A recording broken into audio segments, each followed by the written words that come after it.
Hello. Welcome to the Eddie Conversation Podcast. My name is Eddie V. Hill, and I am your host. This is episode 91. Joining me today is Michael J. Morgan. Hello. Hello. Hi. Welcome to the show. Thanks for having me. To the conversation. Welcome. I was on a podcast last night called Conversations, so we're just keeping it going. It's just, when you're coming up with a podcast name. It seems like the obvious one. Yeah, I'm like, my name and conversation and podcast. We came up with that name and we're like, this is so original. And then I don't know why I thought that, but I was like, no one has this. And then I searched conversation in the podcast directory, and like the first one was Oprah, and I was like, okay, we got a lot of podcast SEO to work with here. Yeah. So is the Oprah Conversation Podcast? Yeah. Okay. Well, we're in competition, so this has to be a good one. So your podcast, the one that you're referring to, that was a finale that you were shooting last night. Correct. It was called Conversations. Conversations. Okay. No name before, no name after, just Conversations. It's tough to find. Real tough. Okay. It's hard for me to find it. Thanks, yeah. Oprah. Yeah. Oprah. So I do want to give some foundational stuff for people that are less familiar with you, that don't know who you are or what you do. What do you do? So a rumor has it you work in we'll call it brand graphic design and brand stuff. How do you say it? Yeah, that's what I say. Brand stuff. No, brand so I do brand strategy. And ultimately, like, strategy removed from brand or, business. I would say somewhere between, maybe the best one is like management strategy or business strategy. And then from there, sometimes that's brand, sometimes that's product strategy. Sometimes that is like business offering or sales offering. So it's kind of one of those three. Yeah. Okay. I don't know what any of that means. You're like, I'm bored. Because I know my only experience with brand is like I'm from Reno, Nevada. Before I got to LA, we're in Los Angeles right now. We are. Just to clarify, Los Angeles area. We're in a different city, and they don't need to know. You don't need to know. Just pretend. There's like this brand company that I would go to like these small business meetings, these small business kind of beer hangs. Nice. And chat with other small business owners because I had my videography business, and then there's another dude that kind of helped launch businesses. He was like the brand. He would, help. He was a me. Yeah, he would help start. First time like logo designs and website designs and all that kind of stuff. So I'm assuming that's kind of, that's what you do. Yeah, I mean, yes, I think like I started there. I started designing at 15. I'm 35 now, so I've had some time to kind of be in the logo business, I guess you could say, and websites and all of that. And after a while, you do that for long enough, and you're like, there's like so much more to the businesses I'm contributing to. I'm making this logo for them, but like, what are they going to do with it? Where does it go? And then you're like, oh, it goes on these products. Oh, what do the products do? Like, why those products? Why are they named that way? Eventually, in 20 years of doing it, like, you start asking different questions about the business, and about your business and about what you do. And it's like, or I started to anyway. And the questions weren't, how do I get better at making logos? But instead, like, how is what I'm contributing to other people, So, and then how can I help position that? And then if that meant changing a business or business offering or adding business offering or changing a name, then all right, let's find logos to suit that or logo, ecosystem, maybe multiple logos to suit that. So yeah, similar to that guy, similar origins, and then eventually kind of, I don't want to say grew out of it, but I personally grew out of it. Not that line of work isn't vast. It just wasn't exactly for me. Okay. All right. Yeah. Yeah, I'm trying to think too, because you said you started at 15, getting into brand specifically ish esque area. Or are you talking about like design and like where does? Because I know Mhm. our overlap here is the creative field. I work in film, Yeah. so I'm dealing with creative folk and creative people, and Mhm. doing the podcast stuff too. I'm coming across other creatives and hearing about their processes and stuff. So, Mhm. being that you are working in that creative space in multiple levels, I'm curious as to, yeah, like you didn't, yeah, stepping back into the origins pre 15 and how you found your way to however you found your way. Here. Yeah, Into the sea. to here. It was tough to get here. It, it was. A lot of traffic to get here. Yeah. So 15, I learned how to play guitar, and also started a band even though I could barely play guitar. And no one in that band knew how to sing, nor did I, but I was like, I'll do that too. Um, it's punk rock music, so I didn't really need to know too much about singing. I was like, I could do it. So I started learning that, and then very quickly, MySpace era, early internet, like early like bands being on the internet era, album artwork, like you needed like visual assets and you needed digital assets, which I didn't call them that at the time. I needed like a t-shirt or a logo or a banner for MySpace or something. And so I was like, it was very like utilitarian in a way. I was just like, I need this thing for my band to like present us to the world, like, and it was one of those like you're young, you just kind of see what's happening in front of you. This band is cool and they have a logo. I guess we need a logo. You know what I mean? Yeah. I'm just sort of modeling the things around me. And that's where I started. I went to my sister's room. She had a computer. I didn't at the time. And she was taking graphic design classes in high school. And so she had Photoshop on her computer, but she also had Microsoft Paint, if you remember that tool. Yeah. Epic Good tool. times. Great times. And I designed my first logo in Microsoft Paint. My band was called Misled Youth, which I later found out also another band name, way bigger than us. So between conversations and that name and Misled Youth, terrible at naming things. I think I got better, but wasn't good then. I found a font on dafont.com, dafont.com. Still a website, looks exactly the same, which is super cool. And the font had just a bunch of arrows. Like every letter was just drawn out with using arrows. So I was like, perfect. Like Misled Youth, arrows pointing everywhere. It just made sense to me. And I made it in Paint. And what was cool about Paint is once you did something, you couldn't like, I think you could undo it maybe one time. You could undo one step, but it was like pretty permanent. And so like you had to like get it right.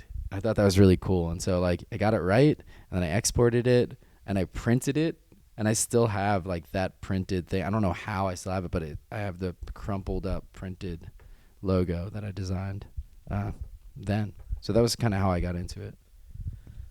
Okay, so it was creative, seeking creative. Like you had the band. I mean, I have a cousin that had a similar.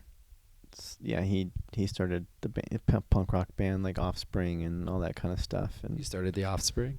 he was inspired by the Offspring. Is that punk rock? Yeah. That's more like It's pop punk. Either way, yeah. So it sounds familiar to me for sure. Yeah. And it's like, all right, yeah, I like the Offspring's logo. I don't know what their logo looks like. I feel like it's just a big O, but I think there was like flames maybe somewhere. Okay. So, all right. So you designed a logo. What did the band think about the logo? I don't really think we were old enough to have much of an opinion. I think just having a logo was like, at the time, that was amazing. So I think everyone was pretty sold on it. Best client I ever had. That's great. That's great. Yeah. Easy. All right. It's a good question though. I don't recall getting like feedback. I don't think anyone was like, "Can you do like another round of revisions?" Like, I don't even think they knew you could. Well, because I know, like, normally when you present a logo to people that don't understand the process, they start pointing at it and like, hey, what if, like, it'd be really cool. Like, why don't you put flames right here and do this and do that? And you're like, this took forever, and this is kind of what we got. I feel like I was at a perfect time where, like, no one really knew how to do it. And so, or like they hadn't seen like their cousin do it or anything, you know? So it was like they had no reference point. Whereas like flames, like I could be like, that's impossible. But I also had no idea how to do it. So I probably would have just been like, I don't know how to do that. And they've been like, okay, I don't either. Let's keep making punk rock music. Yeah. Nice. All right. So that's high school. It's high school. You mentioned a sister. That's an older sister, I assume. Yeah, who's ahead of you. So she was taking graphic design. Okay. Yeah, we lucked out. We had a graphic design class in our high school, or like 2 of them, which I don't think a lot of high schools had that. I don't know, but lucked out and had one. I took that class pretty much after that and loved it. Okay. I'm trying to, I guess, I know you're a man of many thoughts. And like even just skimming through your Instagram, you can just see a lot of like you're very open about putting, I don't know if it's like opinions or just thoughts or like morals or principles kind of out there. Like, hey, live like this is just, you're good at expressing. Thank you. Yes, you're welcome. So I want to dive into some of your kind of thoughts about things to say very generally, but I am curious about connecting the dots between designing a logo for your band and still living in that world now, like 20 years later. So sure. Yeah, just kind of like curious about if when that became the plan and if like you fell in love with it at some point, like those story beats, if you will. Yeah, I think now putting good ideas out into the world, putting ideas, rich in values, in thinking, in, goodness into the world. In a way, it's communication at its smallest level or biggest level. And I think recently, even more so, I kind of realized the responsibility of what I was doing even back then. The responsibility then was maybe less.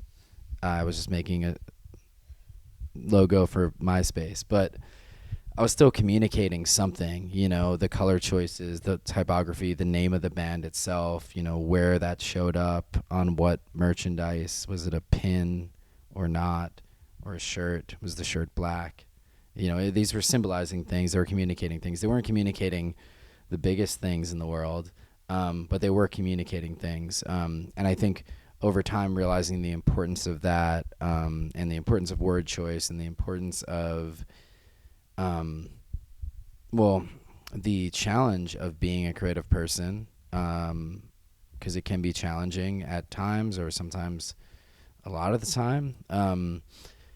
You're tasked with a lot of different things, like developing your artistic statement in a way, collaborating with people, understanding yourself well enough to generate ideas. And so, that became like a really important part of what I do now. Of the things I communicate now, different from back then. But I do think there's a thread.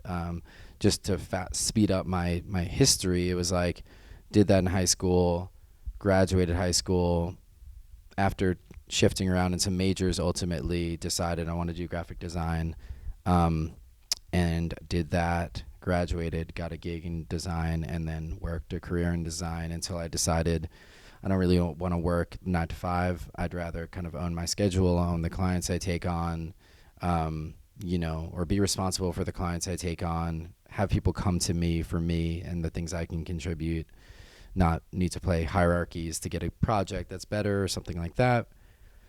Was challenging, is challenging, but through that, I think it was a lot of self-discovery of like what were the things throughout my whole career that I think I felt like I was good at, that people said I was good at, that was providing value, and I thought was valuable. And those things were like communication. Those things were helping people kind of to kind of me acting as a change agent for other people. You know, they're here, their business is here, and they want to get there, and like I can deliver, you know, maybe a logo or a strategy or copywriting or something in that space to get them to a new place. I was like, well, I definitely love that. And the how is sort of just one piece of it. The form is just one piece of the puzzle. But the function it serves, like the purpose it serves in the world and the value it serves, you know, that's kind of universal. And the form can kind of inherit that function.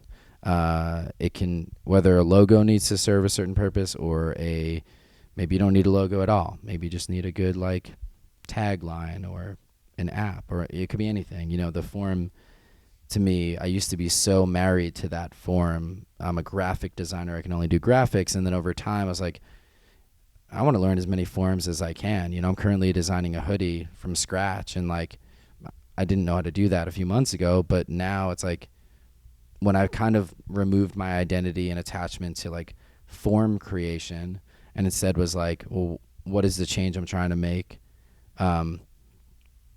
Attach it more to that, like kind of my ego got removed from it. My identity got removed from it. And then I could just decide I want to learn how to do this form. And I wasn't like scared to enter into it. There wasn't imposter syndrome or anything. So from doing that, I felt like, and from also teaching design to students and talking to young people, I was like, there's a lot to share, you know, and there's a lot that I can put out into this world that might help someone go through their day a little bit calmer or with more confidence or certainty. And I said, well, it would be a shame not to communicate it. And so when I get these sparks of inspiration, just to reference my Instagram or what you referenced, I'll share that into the world. And, you know, the first few times it was just like, that's how I was feeling. And then it was like the most liked of my Instagram stories. And so I was like, let me share it to the feed, so people see it and they can share it if they want, just to kind of spread good ideas around. Yeah. Hope that caught you up. That was a lot, but I hope that caught you up. It's a lot for sure. Teaching, starting businesses, finding paths, form and function, Instagram, form, function, and Instagram. Yes. Okay. Yeah. Because I'm trying to. Because you're talking about being in support of others. It's a lot of. Yeah. What you do. Yeah. Is like. Yeah. Somebody has a problem with their business. Not a problem. I don't know. Yeah, like you said, they're trying to take it from point A to point B, and you're the assist. Yeah. And you're supporting this vision. You're helping them flesh out the vision. You're helping them figure out their goals. And really, let's dig into what you actually want to accomplish here. I know you're saying this, but let's dig into that. Like, I'm sure you're having all sorts of conversations like that, right? Absolutely. So I'm just, yeah, I guess. Okay, that's great. I like that. I'm thinking about like myself, of course, in film. Like I work a lot as a script supervisor or like in a support role, helping other directors get their visions on screen and on, you know, when you're at the monitor and you have the actors all lined up. They need help with getting that as smooth as possible with the time they have. So it is fun being a part of just a support role, as this person has to go from A to B. And let's utilize my skill set and help get them there. It feels good. But it also feels good to be the one in the chair with the ideas too. So I'm curious as to where you fit with that. Like, great question. Yeah. Yeah. I think it feels good, and I want to say, like, in many ways it feels essential to me. I don't know if it is essential. I don't want to say it is essential to like the world, but it definitely feels essential to me to be generating ideas and internally to external ideas, and turning them into something tangible and real, and you know, projects of my own. And I have many. I've recently kind of better understood my relationship to them. A lot of people call them like side hustles or side projects or whatever. And I don't like the word side. It just felt like very diminishing to like anything that you're generating. It feels like what you would tell a child not to do, but you're just telling that to your adult self. So I just wanted to like remove that word because it just wasn't necessary and it felt kind of diminishing for no reason. And I've been calling them experiments as of the past like 3 weeks. And I like it because it allows me to try things, to not put this pressure, like the hustle word, like puts this pressure on turning it into a business. Sometimes I don't want to, sometimes I do. Sometimes they become businesses even though I don't want them to, or like even though I don't want them to, or they become businesses because people want it, they want to purchase it or own it or something. But I like the experiment angle because as a, creative experimenter, you can, it kind of reduces that pressure of needing it to be something and just saying like, well, what if, and just letting your imagination determine what you generate. And that's honestly, it's a very privileged position. I can't say that it's not, to be able to like have the time and space and mental energy and clarity to be able to do that. Like it requires a certain amount of headroom to have. So I probably have more time than the average person, and I'll experiment with different things and generate different projects. So I want to say that only because like sometimes people hear I'll hear an interview and it's like, well, what's your position in the world? Like, do you have an infinite free time and you're giving this advice, or like, so I don't have infinite free time, but I've made a schedule where I'm able to work only 3 days a week, or only need to work 3 days a week to then pay for the rest of the week. And that was designed for me to allow for these things to happen. So I have like an apparel experiment called merch, MERCHHH, like, because there was none with one H, but I like the name. So that's an experiment, and like how can I basically put ideas and art on a canvas that is worn, whether it's shirts or hats, and just see if people like it, see where it goes. And that's a relatively new experiment. I have a musical project called Punk, which is a pop punk band that I started, and the idea was, how can I make the ideal record for my 15-year-old self? So the kid that made that logo, like how can I make that the record that kid wanted to hear but couldn't make at the time? And I'm working on a book on creativity, which kind of isn't an experiment as much as like a meditation on the concepts that I've either taught or learned or been told or observed. And it's just kind of giving me like a space to write and think about things and ultimately lead to a form that could be shared among people. And all of those, like, sure, you could turn any of those into a business. You can market any of those. You could say one of those is your side hustle, or one of those is your main thing, or whatever. But I'm okay doing what I do in my career as a strategist. I actually really like it. So it's like, it's kind of cool having these things where it's like, yeah, they don't need to go anywhere.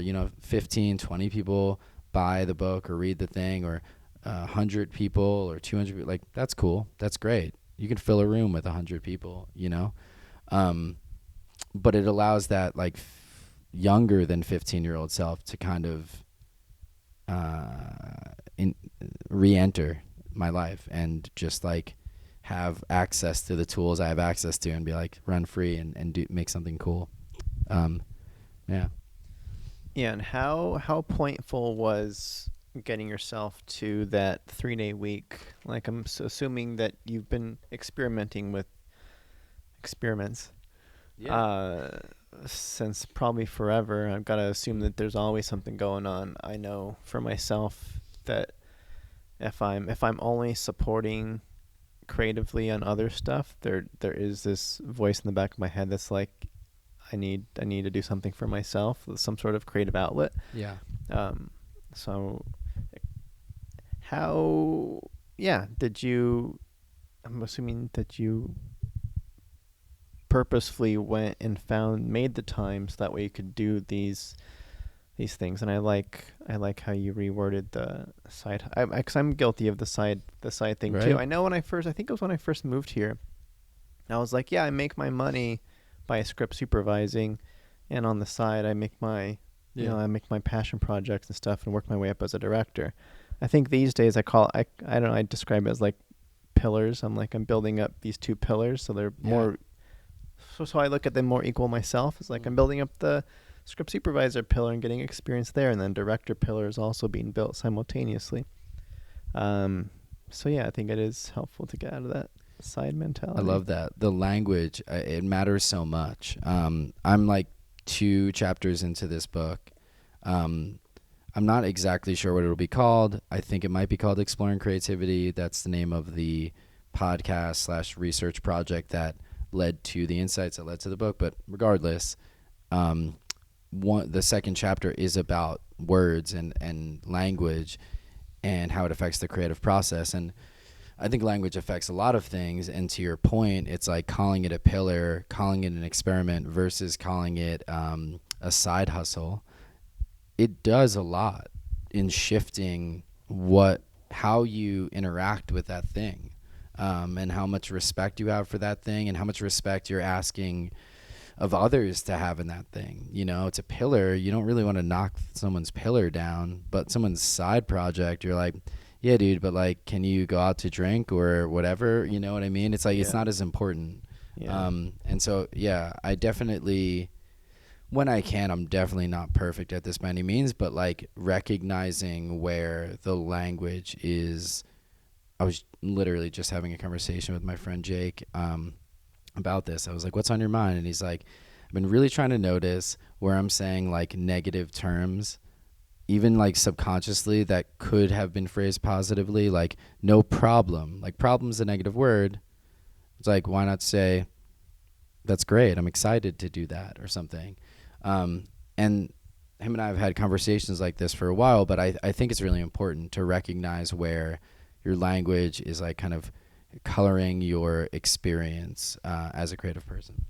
So that was a brief aside, but yeah. Okay. Great. Does that resonate? The words we use? Yeah. Yeah, it does. I don't think I have any specific examples of how it speaks to me, but I think speaking on the pillars, I know I'm visually thinking about building a foundation, and pillars are like foundational pieces that you build upon. Yeah. So that's why I think about that word. Yeah. But as far as the negatives, I feel like, yeah, there's something to that. Yeah, I've never thought about that, but yeah. Think about it. Think about it. Think about it. You think about it. I'm pointing at the camera. So curious about, you mentioned like you're working on a book per se, and you're funneling all of like you said, it's almost like a pseudo meditation.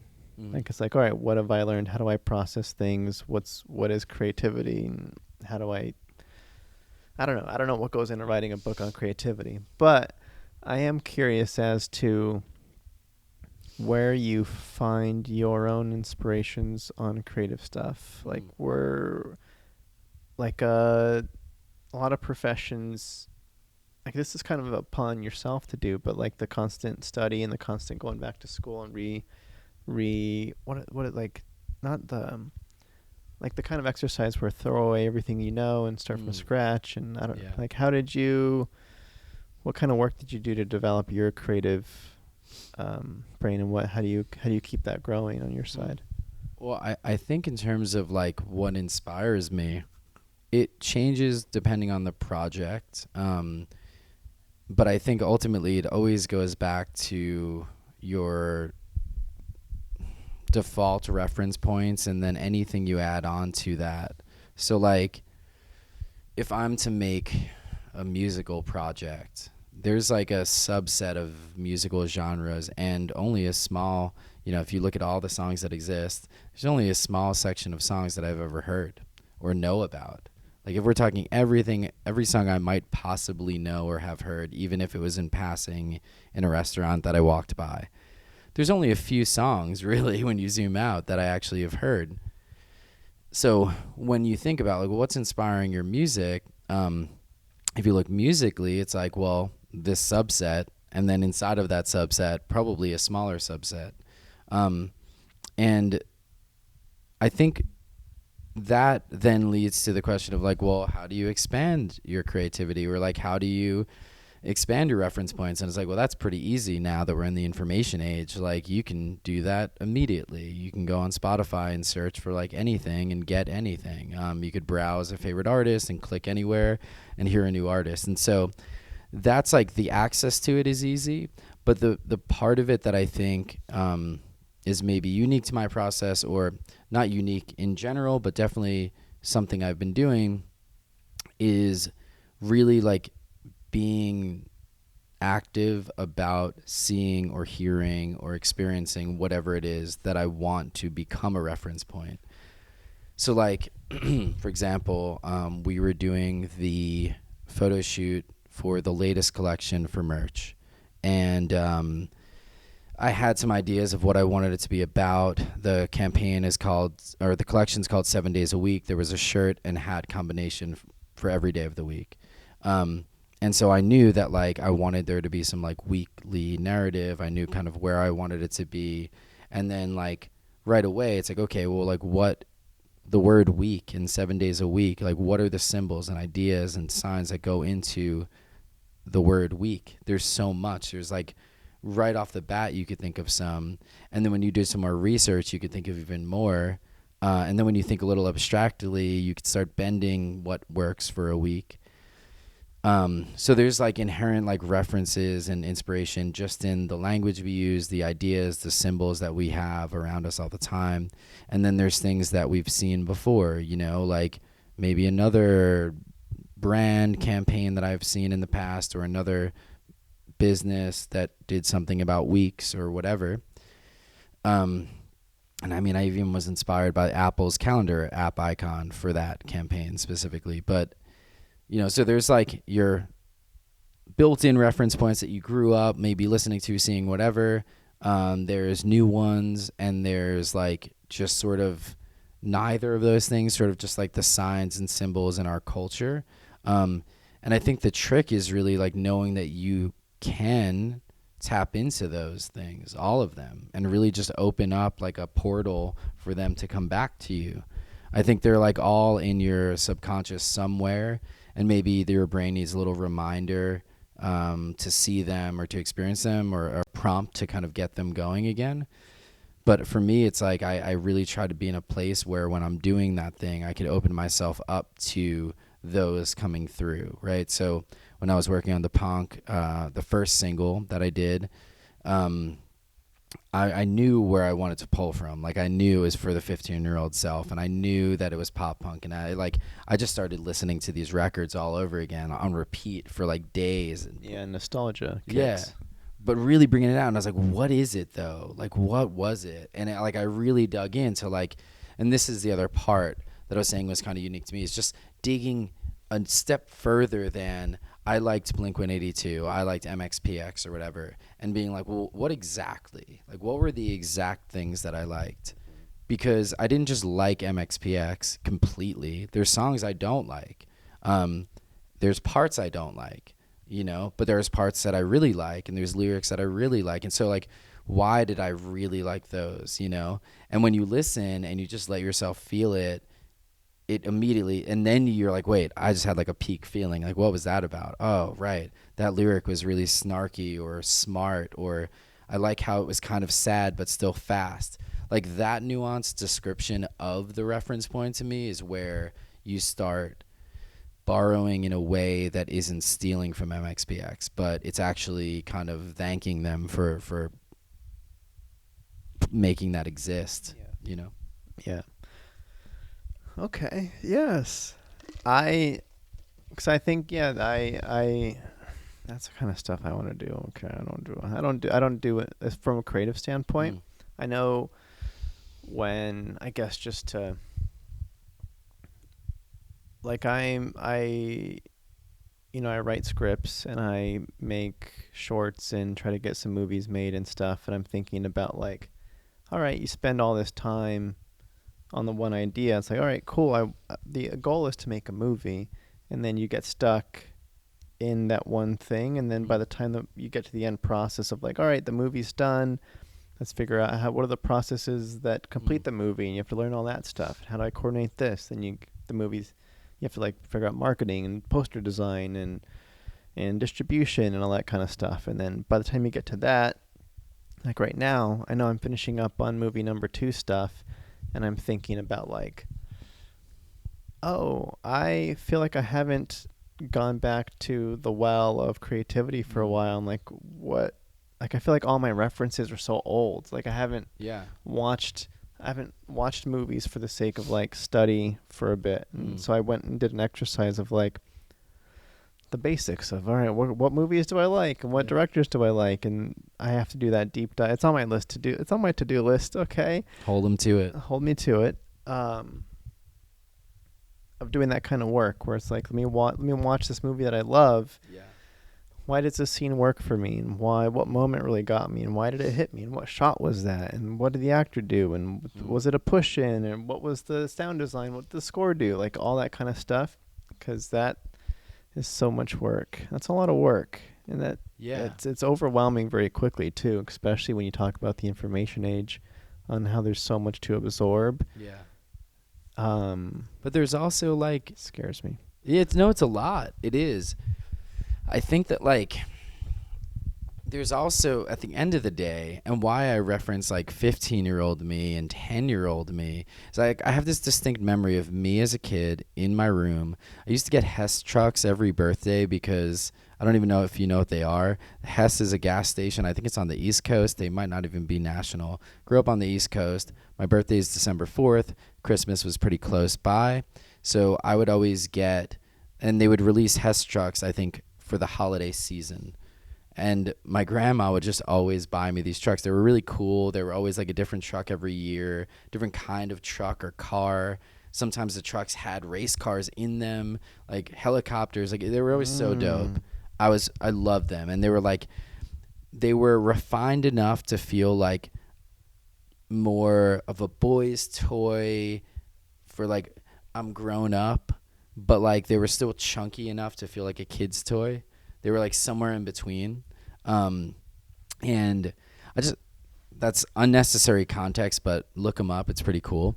But well, I was going to say, I was thinking about the Chevron car toys. This is what I grew up with. Yeah. Is they had them too. Little eyeballs, and if you push them, their eyes kind of go like sideways and stuff. Nice. Either way, that was good times for me. Well, so this memory I have is me probably, I don't know, maybe 8, 10, and I like had all the cars in my room, and I just remember like lining them all up in like or arranging them in like a circle, and they were like driving around, and I was just like playing pretend, and it was just me playing pretend and like imagining a whole world, and where people were in the cars and they were interacting with other people, and like there was rules to this world that I was building, and no one was telling me I couldn't or could, or what the rules could be or what they couldn't be. And I always think about that joy that you have when you're experiencing making things or absorbing things, because I also have memories of like watching television or films as a kid. And there was just joy. There wasn't the analysis of it. And I think that part is so important, like to remember that like these things that we're doing are actually meant to evoke a feeling. Nowadays, it seems like everything's a drama, no matter what genre it is. But like, there's like genre hyphen comedy. I mean, drama hyphen comedy, or like drama hyphen drama. But interesting. It seems we're in a more dramatic period of time than we've been, rightfully so. But it is reflected. But I think it's just important to remember that like the work we're doing is meant to elicit some emotion. And joy is an early one, and it's, kind of written off as like a childlike emotion. But I think it's important to try to imbue that in the work we're doing. And when that process, rather than feel that overwhelm, is like, I made a Pinterest board of like probably 600 images from my childhood. So they were like toys that I had, candy that I had, or Happy Meals that had come out, video games that had come out, anything, ads, like consumer product things. I just like made all these images that I could think of or pin them. And once you start pinning, it kind of folds on itself, and there's just more pins that you could pin, and it knows, the algorithm knows what you're looking for. So it was such a joyful experience to just, I wasn't analyzing them. I was just doing it to like feel that feeling of sort of that pure, like inhibited, childlike energy, because I think that's so important to tap into, because it's easy to lose, and it's easy to just look at the scenes and the pacing and all the details. I think there is a degree of zooming in and zooming out that we need to have, and I also think that sometimes in the process you don't need to be zoomed in or zoomed out. Like it might not make sense to be. It might not make sense in this period of time to be the most creative you've ever been. It might make sense to be the most practical you've ever been, the most business savvy you've ever been, in that phase, knowing that like life is pretty repetitive and you'll likely be in a creative place again. And then it's like, okay, well, how can I be better when I get there? And maybe that's just a question for when you get there, because there's so much in this moment where it's like, all right, I got to release this film and do these things. Like, yeah, focus on killing it at that. And then when you get to the creative part again, it's like, how could I just be like the most generative and fun and whatnot? So I don't know. I think like part of this process is a process of like forgiving ourselves for, or permitting ourselves to be where we are when we are in these processes, because we are in creative fields, but they're not always just about generating. And so I think like it used to really wear me out and kind of bring me down of like, oh man, like why am I not just playing all the time? But when the stakes are higher, when it's affecting more people, when more people are involved, like there is going to be that other phase of just like converging on a thing you made that might have been rooted in a ton of creativity, and now it's not. I was talking to the metaphor of like this beautiful piece of art needs to get shipped across the country. Like, I don't want anyone being fucking creative with that. I want them to like know how to box up a sculpture I made, a fragile sculpture. I want them to be very like clear about that, and getting that overseas and flying or whatever, and the journey that takes to be unloaded in another country. Like, I want that to be precise and very like certain. Whereas the generation of maybe that sculpture could have been chaotic and wild and free and childlike, So I think there's parts of it, and I think the recognition of the phase you're in and the acknowledgement that it's okay to be in that phase and just trying to be the best version needed for that phase is where I find some degree of peace in the process. I'm not like happy with it. I'd rather just be like noodling around all the time, but we don't always have that. Yeah. Good points. I'm looking out for you. Great. Yeah, no, one step at a time kind of stuff, don't you could hurt the present by thinking too many steps ahead is how I'm kind of interpreting that a little bit. Absolutely. I am going to highlight some specific posts and get some more context on what inspired it, if I may. Let's see. All right, all right. This 2001. This one seems nice. And I feel like it's a message, some messaging that I feel like doesn't get spread enough. So I'm happy to hear what your extended thoughts are on this. It is learn to love other creative people. Don't compare, don't rank, and maybe try supporting. And so that was a specific So curious on the deeper context of how you feel about that, or maybe what it looks like when that's not the case. Yeah, I mean, I think we probably know, well, unfortunately, we probably know more about what it looks like when we're not doing that than when we are. And it was kind of a message to me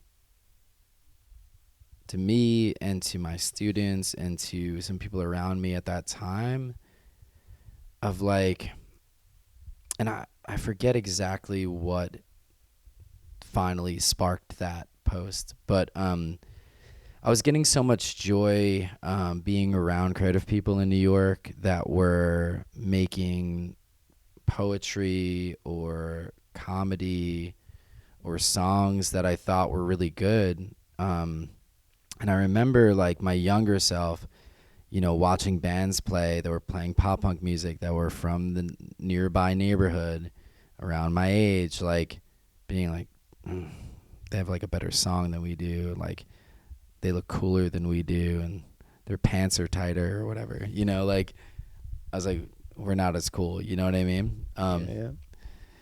And I never benefited from that. I was just like resentfully watching a show and I wasn't learning anything. I didn't know what brand pants they were wearing. Like I wasn't I wasn't growing at all, and it's funny because I met up with a friend of mine who's become a friend, but at the time when we were younger, we were like neck and neck in terms of like competitive about our bands and our songs. So like we both knew it, but we were like frenemies kind of thing. And it was like, wow, what if we were just friends the whole time? You know what I mean? Like, what if we went on tour together? What if we raised each other up and, shared resources and shared guitars on stage and played every show? Like, it could have been different. I don't know what it could have been. It doesn't matter. But it's like, I do have the opportunity to do that as much as I can now. And when it works, it's beautiful. When you get off stage and you get feedback from, people you admire about work you did that's specific and not just like good show, man, or cool movie, but like really like, directors you respect or creatives you respect being like, man, that scene like at 6 minutes in, the way like the music like changed like right at that perfect time and the light and like, that they see you and they fully get it. And you're like, yeah, like that is what I'm good at. You know what I mean? And they're like, yeah, you are great at, like, I think that's important because what I was talking about earlier is all the stuff we say to ourselves that are like really diminishing and like it kind of makes us not embrace that childlike self, that creative, infinite creative self. We stifle that often. And the culture and our environment and economies stifle that by the nature of how things are. So how do we, help lift ourselves up? Well, community plays a big role. And if you're in a creative community or even a community of one other person, like you can still help each other elevate your practices by respecting each other and really like seeing the good in good things. It makes your antennae absorb more anyway, like rather than me being that kid in the crowd like, oh, like that band sucks, and like they didn't, but I wanted them to. Like I could have learned so much more if I wasn't that way. So just learning from that, just not doing that and instead being like, every time I'm like my buddy JC, one of my best friends in the world, runs an open mic every Monday, and going there and seeing everyone perform every week and just tailoring their poem or their bits or their songs and really giving active, constructive feedback, especially when they do great. I love giving feedback when people do great because it's like, you did great exactly in this area,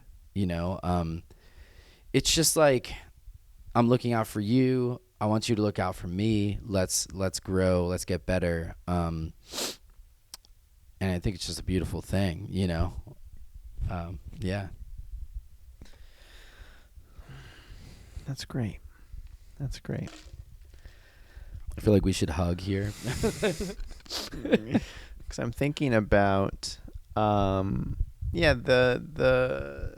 positive. What you called it?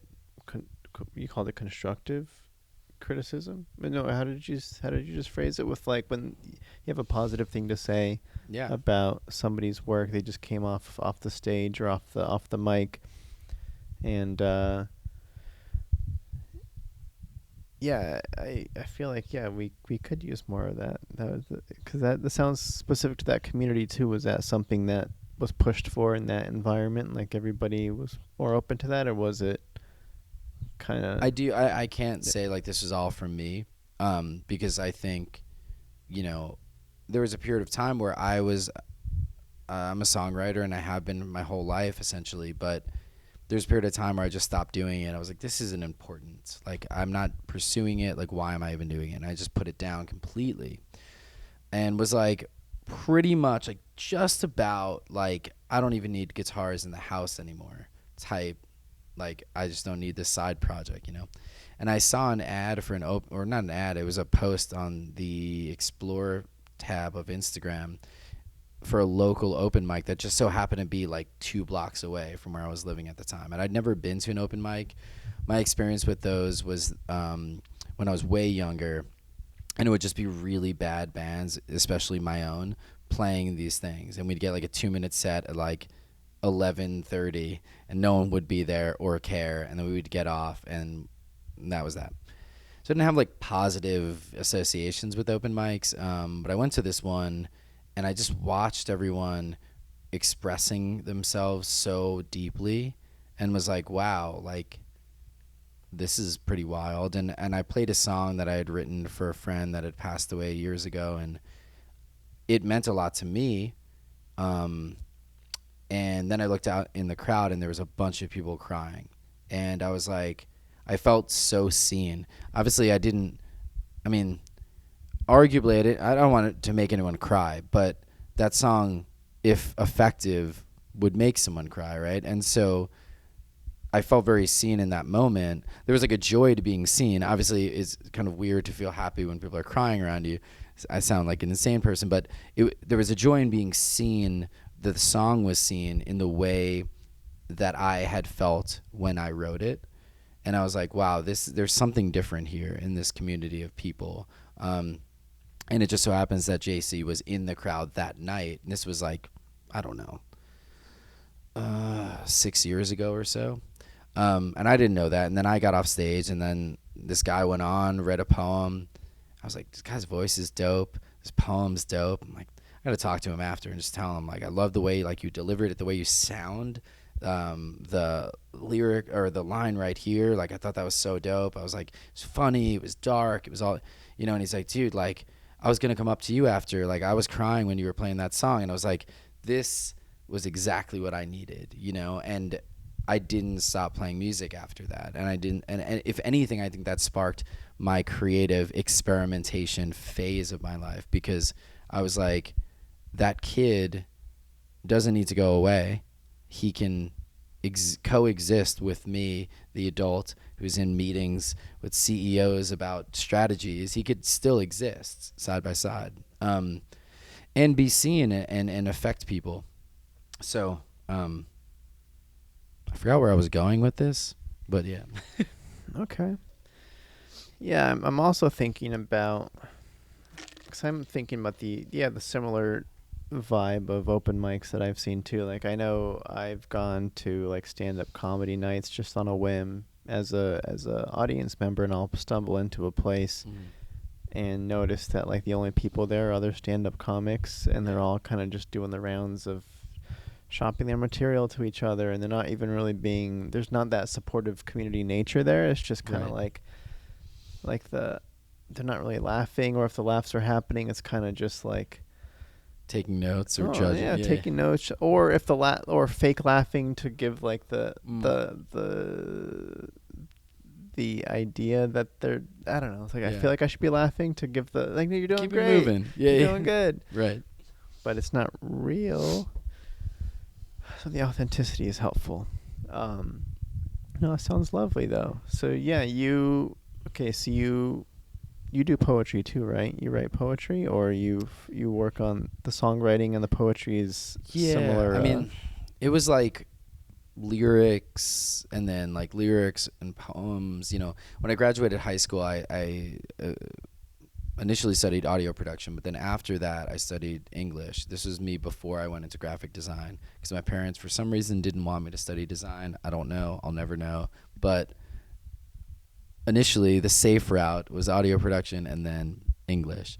And when I studied English, like we read a ton of poetry. And so it was during that time that I realized like what was happening and how you could write great poems, and what you could really embed there. But I'd been writing it, all throughout high school. There'd be times where I'm like, these aren't lyrics. I want to go a little deeper here. I don't want to rhyme. I just want to kind of get an idea out there that's a little musical in its cadence, but isn't a song lyric. That's until I read Fall Out Boy lyrics, and then I realized that you could just really make a pop punk song with just a full-on poem that doesn't even need to rhyme, and you can make it work. So that was pretty rad finding them as a kid. But yeah, I was writing lyrics and poems for a while. Great. Nice. Okay. Yeah. All right. I don't know. I didn't really have anyone. Next. What I want to hear about, just to segue out, because I'm trying to think about.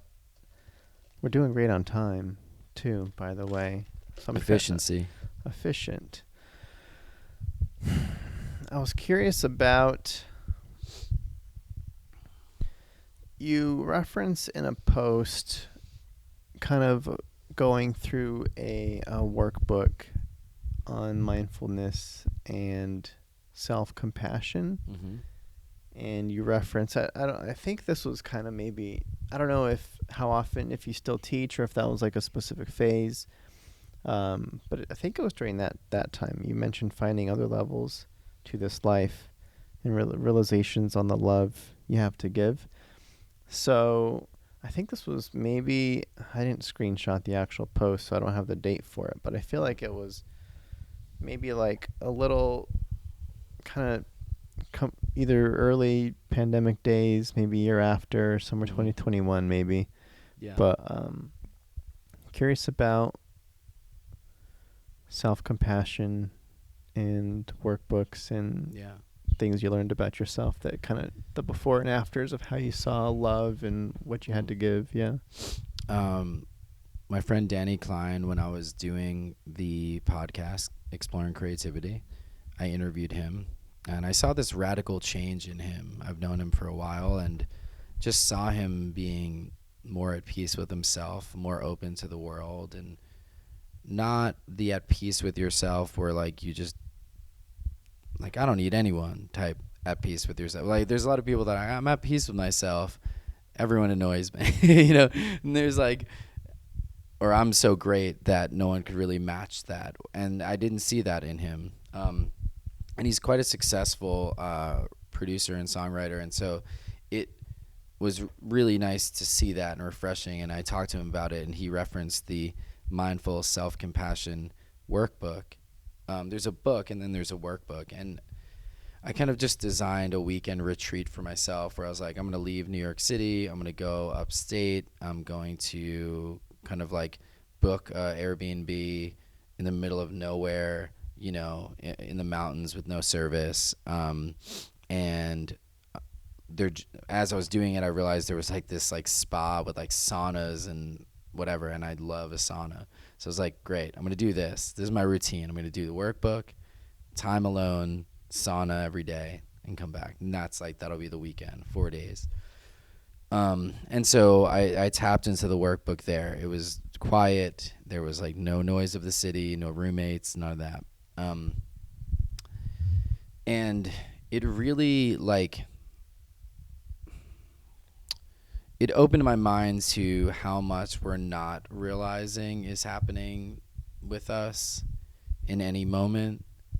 How we're behaving or acting or thinking in any moment about ourselves or like the environment or how we feel. Like I realize how, stressed I might be in any moment, and like got so good at not seeing that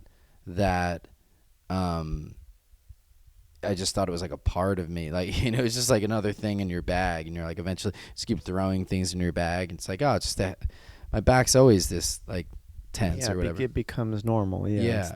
Yeah. So it's sort of like it was a lot of, it's a great book. I definitely recommend it. And there's exercises about just, you know, staring at a rock for, you know, an hour, you know, and like journaling about certain prompts. And it's been a while since I read it, so I can't reference it exactly. I wish I could. But that made me slow down a little bit and realize that there was so much to care for myself. It's easy to care externally. It's easy to make it seem like you care externally. And it's easy to even care externally, sometimes more than you do for yourself. And I think I was doing that a lot. And I just wasn't aware of like, because I didn't want to be aware of like the weight of the metaphorical backpack, you know? And so I think like identifying that and being like, okay, like where's the pain here? How do I treat myself compassionately? Not where I need like a high self-esteem to tell myself I'm great, but instead to tell myself that it's okay that you're not at the place you want to be, or not great by some standard that you want to be, or not something that you know, like, and you can kind of care for yourself and nurture yourself. And it just was great because it coincided with that weekend where it was like just all nurture, from like a air quality point of view to like a sunlight point of view to a relaxed point of view, and even to just like a just noise level point of view. You know, it was a nurturing environment, and I was allowing myself to be nurtured, because you could be in a great environment and it doesn't matter if you can't do that. So it just happened to coincide. And so I realized, you know, the comment about levels of love, it's like, oh, wait, I thought in the past that I was loving people or myself, and yet I just like realized a whole nother level of it. And I could have gone a whole life and never read this book and maybe never even realized that. And like, maybe I'm just like rank 2 of like 1,000, you know? And so I think there's a lot of levels to it. And, you know, obviously I hope to experience more of them. But yeah, it was very enlightening to like realize that, oh, you know, maybe how you're doing it isn't the way that you'll always do it. And it isn't the only way. Yeah. So that book was great. Strong. Yeah. 10 out of 10. No, it's interesting to hear about, like you said, it's easy to love externally, or like easy to show that aspect, but the internal work is harder to, I mean, that to me, that comes down to, sounds like when another person is involved, the action, like getting like them seeing that you're doing the thing fulfills that, like checks that box. It's like, oh, I cared for them. I did this thing for them. That was like, that accomplishes it a lot easier than, like, the accountability is right there in front of you. It happened, they reacted to it, and it's like, cool. But when it's yourself, you have to, like, nobody else is able to check that box except for you. Yeah, that feedback loop is missing. Yeah, you're like, if I don't do it, nobody else is going to know. And like you said, you can hide it behind, bury it deep. Right. But it only hurts you, right? Yeah, I mean, you hear it all the time. People are like, oh, he seems so happy. And they're talking about someone that, like, committed suicide. And you're like, what? You know, like, but that's how well we can hide pain, you know? And I think it's just a function of not being able to, that feedback loop is lost. Like, if I do something nice for you, or you're sick and I'm like, oh, man, like, dude, you should stay home. And you, like, I'll bring you this over. You don't even need to go out. We'll cancel the event. We'll reschedule it, whatever. You know, like, I would do that faster than I might do that for myself. I'd be like, yeah, I'll come by, like, I'll do the event, no problem. And I'm like limping, you know, coughing or something. Push through, yeah. You know, and I mean, it just happened. My buddy was like, hey, you still down to host the open mic when you come home? I come home the same day at 4 a.m. and I'm sitting there and I'm like, yeah, I could probably do that. It's like, I'm like typing the message back. And like, this is also an example of good friends where like, I was like, yeah, like I really want to. And, you know, I am getting back at like 4 a.m. And he's like, dude, like you don't have to do this. Like we could do this literally any other time. Like it doesn't matter. I just wanted to make sure like if you want to do it, you can do it. And he was working off old information that he had, which was he thought I was getting back the day before because I was, then I rescheduled my flight, whatever, right? But like there's a version of me that would have just been like, yeah, I'll do it. That's it. And I would have done it regardless of where I was at come Monday at 4 a.m., you know? And I was like, wait, I'm landing after traveling for a long time, 2 weeks, and then flying for this amount of time, landing, working the whole day, and then I'm going to go host an open mic for 4 hours. Like, it doesn't make sense to you right now, right? But to me, today, hours ago, I was like, yeah, I could probably make that work, you know? And so that's what I think the book really hit home was like, would you say that I should do that? If I asked you like, hey, like, do you think that's a smart idea? Like, do you think that would be good for me? Like, would I feel better after I did that? You'd probably be like, nah, man, why don't you just reschedule? Like, it wouldn't even be a question. Whereas for me, I'm like, yeah, I'll do it. Like, forget, you know? Yeah, and you're considering doing it because you want to do it, right? Like you want to do it, and it's your friend, everything. and you, Yeah, I don't want to let people down. I want to be liked. I want to do it. You'll sacrifice the sleep and the recovery, and and potentially being sick in a week, you know, because of that. So it's just like, meanwhile, no one that cares about me would say I should do it. Yeah. And everyone would be fine. Take the day off. Yeah, Take the day off. You're good. Right. You're fine. Good. Yeah, don't worry about it. So I think that was a big piece. I'm not doing it, for the record. Great. And you rescheduled. Yeah. But I think, you know, that book is a great example of, or that post is an example of kind of the beginning of that seed of learning that idea and really being able to like speak to myself kinder and recognize what does this person need? That is me, you know, like what does the person that's me need? What would I say to me? What would I do? What wouldn't I do? You know, and that's for me, a big lifelong journey. Yeah. I'm trying to think of like too, I don't know how people, it's like, how would I tell me, like they almost have to imagine somebody else, right? You have to get outside yourself. And you still know it's you. Yeah. So you're like, I should still do it. But if you change it to, the whole. Yeah, what would I say to you if you told me all of the same things? Yeah. And it's funny because, like, we have the most information about ourselves than anyone, you know, like, because I could be like, yeah, I'll be fine. Just curious what you think. Like, I'm totally fine. I'm flying in, got a little bit of work, and then I'm going to go to I can twist the truth to someone else, and still they might think that's a terrible idea. But to you, you have so much information. That if you could tap into it, it's like, you know what to do. I mean, your gut knows what, like, just instinct knows what to do. And sometimes it's just like, kind of seeing yourself as a baby that you're holding in your arms and being like, oh, like they're tired. Like they should just go to sleep, you know? Which has been me. I've napped like 4 times on this trip because I'm like, it's like 10 p.m., 11 p.m., but like my friends out here want to go out and I want to go out with them, but I was like, but I need to rest. So it's like, all right, time to nap. Because you talking about the time difference, is that affecting? And and you're I don't know how long you've been here, but it's about a little bit over a week. Okay, nice. So it's still like confusing, and I have like business obligations on the East Coast that I'm like, you know, so I'm in 2 time zones a little bit. Sounds like a good time. It's a great time. Nice. This leads into knowing thyself. You called this in your post our most important project. And you also state that involves creating a more meaningful surrounding for yourself.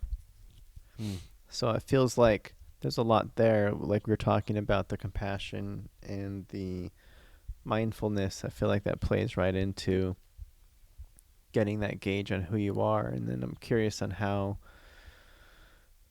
you see that pairing with the surroundings aspect on what that looks like. Yeah. So I think it's actually a great integration of the two things I've been talking about, was like the child self and the self-compassion with your current self, you know, embracing that child self and knowing where you're at currently.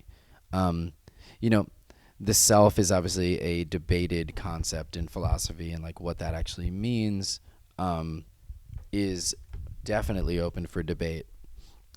So I can't speak to all beliefs in these statements, but I can say that having an understanding of the being, what they need biologically, what they need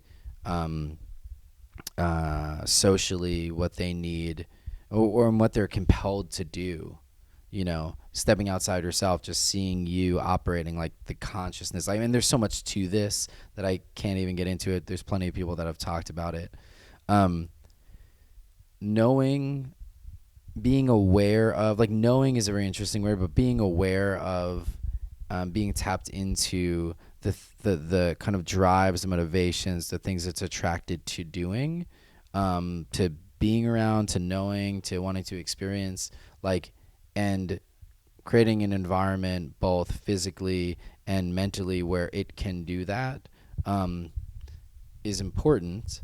And it is a difficult project because there's a lot of competing agendas for sometimes people around you that aren't looking out for your best interest. Old narratives from past people that weren't looking out for your best interest, or didn't know your best interest, or didn't know the person you were becoming.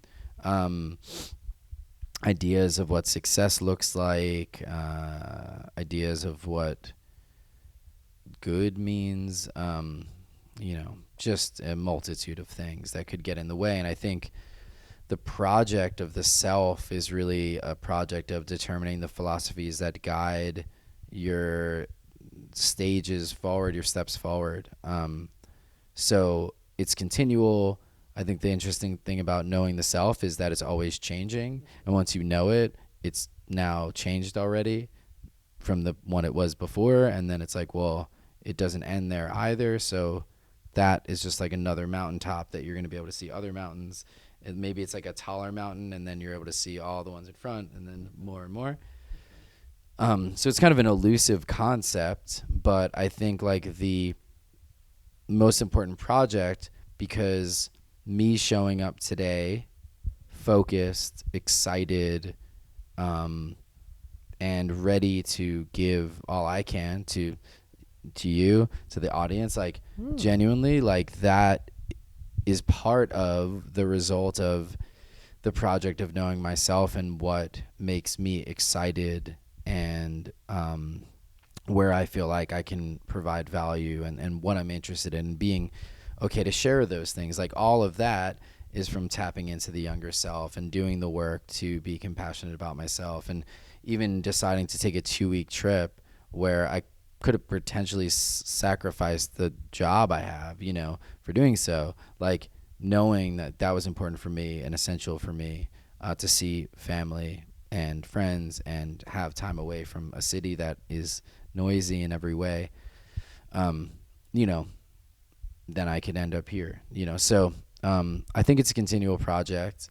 And I think it's important to share that it's a continual project, because we often think that like once we get this, once we act a certain way, once we stop feeling anxiety, then we're perfect. But I don't think that's the case. I've yet to see anyone that's perfect. You just find a new thing to improve, and not in a way that's like, anxiety inducing, where it's like, oh, I did this, now that, like, but it's just like you're gradually just improving, which is beautiful. It's like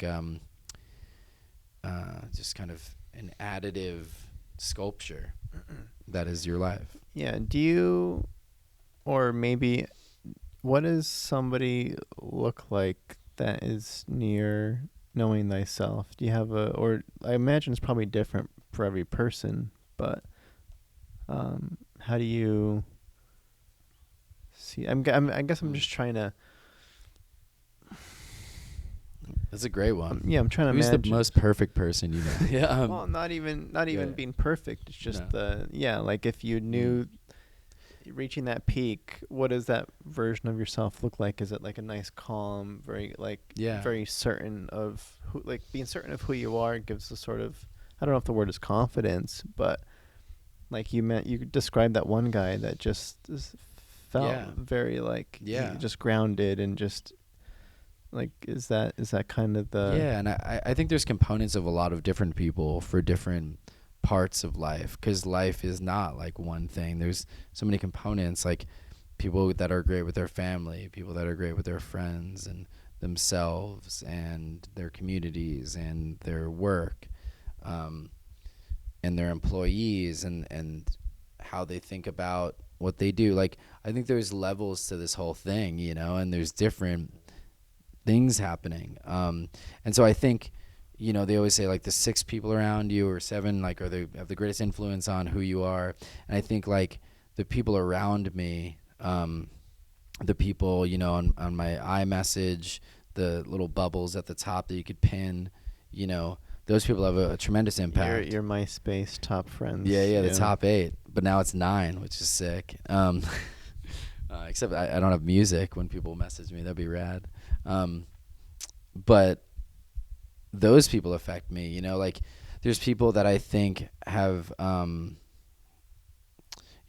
thyself as the artist self. And that's really compelling to me. Know thyself as the craftsperson. Know thyself as the employer. Know thyself as the father.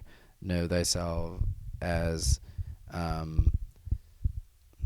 whatever. Like, that's a bunch. But I think, to me, it's an amalgamation of that. And obviously I won't be all of those things or 100 out of 100 for all of those things. But yeah, I've yet to find, and maybe I'm sure there are people closer to that, but I found that like in different areas, there's people that really inspire me and make me feel like, wow, their project has been, at least in this current phase of life, their project has been kind of getting great at this piece, and I think it speaks to the importance of community and just having people around that are like, actively improving and trying to know themselves better. Yeah, because I'm imagining that somebody who knows, like you mentioned, the thyself that shows up in different circumstances or settings is like the work self versus the relationship self. But I was kind of imagining that the thyself ultimate is shows up. You show up the same, or at least essentially like the core of you is the same, and there's just different wrinkles depending on like what hat you're wearing, right, metaphorically that day. I think the underlying self, if we're able to feel a sense of calm, feel a sense of safety, feel a sense of assurance in the environment we're in, then I think we can act on the purest form of ourself. But I think that, and why I wrote about environment, like sometimes that alters it tremendously.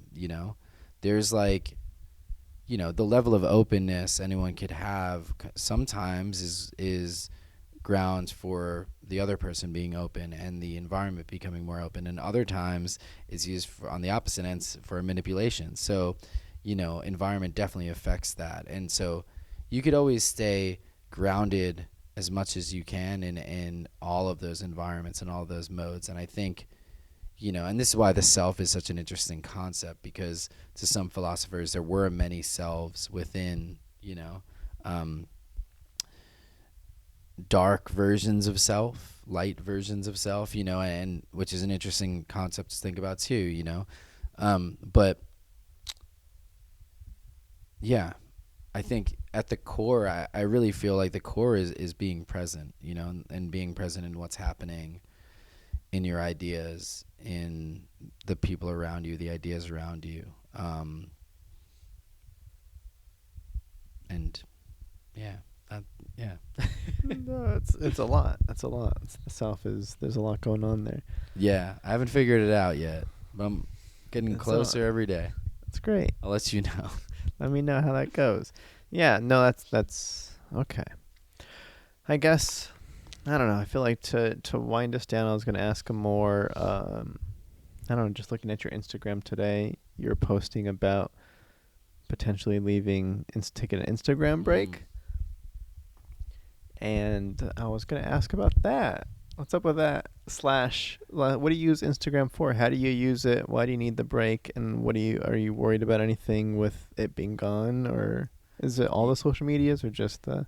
I'm not really on many platforms. I have Instagram as my main channel, and then I guess YouTube is not really social, but I use that a bunch. Other than that, I'm sort of off the grid. But there's something Andrew Huberman, who's a great podcaster, talks about, and just like how these things manipulate our dopamine levels and cadences. And he's recommended a protocol of sort of a dopamine reset. Really trying to abstain from as many addictive substances as you can. Ideally, all of them. Be it caffeine. Or social media, or all of the above, and I think when things get hard to turn away, and you lose that control of the self, like then, how do you really know thyself when you're like, oh, like this thing is just pulling you constantly, and it pulls me in constantly to check a meme that a friend sent, or to scroll around and then send a meme to someone. Like, it just doesn't really do much. There was a period of time where I was getting a lot of business through that. I still think there's a lot of opportunity for getting business through that. I also think part of that is they want me to believe that there's more of a chance of getting business through that than anywhere else.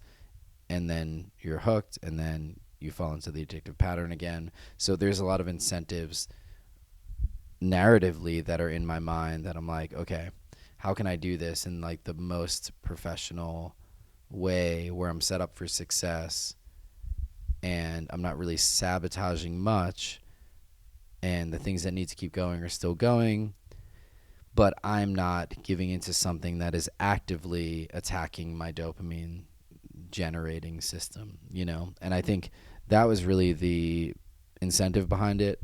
I got a bunch of really good answers. A friend said, make a post, pin it to your page that's as I'm going off. Here's my contact information if you need to reach me, just as like a catch-all. Because one of the things is like, it's interesting when you think about going offline. You think you're missing out. There's a fear of missing out because that platform is so fast that you think you are kind of keeping tabs on everything everywhere all at once, right? And you are, and so it's like, well, am I disconnecting from the grid? Like, am I no longer relevant at all? And again, they want you to feel that way. So it's like, okay, everyone is doing that, and that's true, but can I develop a healthier habit? Not just like abandoning ship altogether and not socializing with anyone. I don't want to do that.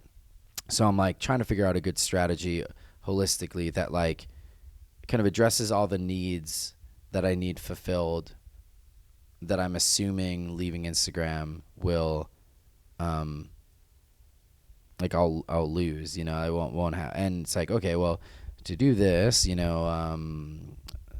someone wants to DM me or send me an important message, how do I address that? Okay, cool. Put the email, maybe put it in my bio, put a story, cover all the grounds. Is there any active messaging that's happening? Okay, like, if we're being in touch in direct messages about showing up tomorrow, probably not a good idea, but I exchange contact information, we're good. So as long as there's like sort of bases covered, I think that's, in terms of outreach, that's good. And then in terms of entertainment, then you need to set up protection for that, right? Because if you're like, well, I don't have any entertainment, I'm just gonna go back to the thing I know, or I don't have any, or I'm worried that I'm missing out on a business message. I'm gonna go to the thing I know, So, just setting up a little bit of safeguards, I guess you could say, is where I feel like it'll help. But the goal is a dopamine reset, to really just build that back up. Be a little bit more in control of my being, because that can't hurt. And then I think what's more interesting about it is, because everyone says they want to go offline and whatever, but I think it's really interesting to think about, well, what are the best strategies for this? As a strategist, what are the best strategies for getting offline? And I think that to me is really interesting. Yeah. Okay, so because Instagram's not publishing that. Here's how to get off Instagram for a month. Yeah. Is that the plan for a month? At least, yeah. Okay. Yeah, 30 days. Dopamine reset. Yeah. 30 days. Nice. That's not bad. I was thinking maybe 90 days. Well, once you go 30 days, you'll be like, oh my gosh, this is so much better. I'm just going to leave it like this. Let's do 90 days. Well, this is the thing. If ideally, all the bases are covered without it, and then I don't need to go back to it. You know what I mean? Right now I'm thinking I'm going to lose X, Y, and Z, and therefore I'm staying on it. And so I think if I can build my business, if I can build relationships, and I can entertain myself in maybe more beneficial ways, then I don't need the platform at all. If I and lastly, if I could signal that I exist to people, which is essentially what that is, then I should be pretty good. Yeah, because I was kind of because you're talking about you're leaving the profile up versus it's not like the semi delete mode where it's hidden. Yeah, deactivated. Yeah, deactivated because it still signals the existence. Yeah. But yeah, if you're not posting a story or posting to the thing, your profile doesn't ding up and people don't go there. So. I'm out here checking the number of viewers on my story, right? Why am I doing that? Why does that? Yeah. Dopamine. I'm like, oh, sick. This girl I was talking to looked at it. Cool. Come on. 24 people looked sweet. Yeah. Not bad. It's 25? Yeah. Who hearted the story? Who fire emojied the story? Who fire emojied my Instagram story? What am I doing? What am I doing? I'm on vacation. Shouldn't that be the last thing I'm thinking about? But it's the first 7 things I'm thinking about, all 7 of them. So when does it start? Do you know what's up? Well, I posted that story and I'm getting a lot of feedback from friends about different strategies to do. That's been really helpful. And when I feel okay, we've covered these bases and I have a good way of doing it, that's definitely when, but the goal is by the end. Well, I mean, the story's up for 24 hours. So I kind of figured, let me get some information, also kind of signal to the world that I'm planning to do that. And then, the world, of my little bubble, and then do that. So yeah, I think beginning of next month. So what is that? We're in April 1, April Fool's Day. Yeah, essentially, we're nearing the end of March here. This April Fool. Yeah. This fool right here will be off Instagram. April 1. Well, yeah, I guess what prompted? Did you say what prompted it, or it's just the kind of dopamine reset? Yeah. Yeah. But I was talking to my buddy John last night, and he was. This just came up. Talking about the same thing, and I always like to think about it. Earlier in my trip, I was like, "Why am I posting stories of my trip?" I don't really have a great answer about it. I do feel if I don't, I almost have more of an answer as to what I feel like I'm losing than what I feel like I'm gaining. And most of it's I'm losing at the end of the day, viewers of a story who might like or send a fire emoji to a sign of a motel that I took a photo of. Like, it's So is it important to you that people know what you're up to? And it's like, oh, like these 24 people that looked, I want them to know that I'm out of town and I'm up to something, and that kind of could, like, I just do you enjoy keeping people up to speed on your life? I do. I really do. That makes sense then. That's I think I need to hire like an assistant to just post for me. I just don't want to be on it. Oh, like, take the dopamine hit for you. Yeah, take it for me, dude. Sounds good. Or like have an assistant post it, but they don't care about how many people have viewed it, so it doesn't matter. Yeah. You know, it's like send it. That'd be great. But yeah, one day. If anyone's into building a service for people that hires people to post to your Instagram called Full Send or Send It, and you just send them the thing and then they post it, that would be amazing. I pay at least $10 a month until it wouldn't be a long-term business strategy because your clients would eventually not be addicted anymore. But it would be like at least 3 months you'd have clients first. You get $30 per person. Maybe raise the price. Maybe the whole service is $100 for 3 months. There you go. There you go. Take it. Nice. Great. That's what I do. That's what you do. Good example there. Good. Yes. Perfect. All right. I mean, that's pretty much that's where we're at. That's the show.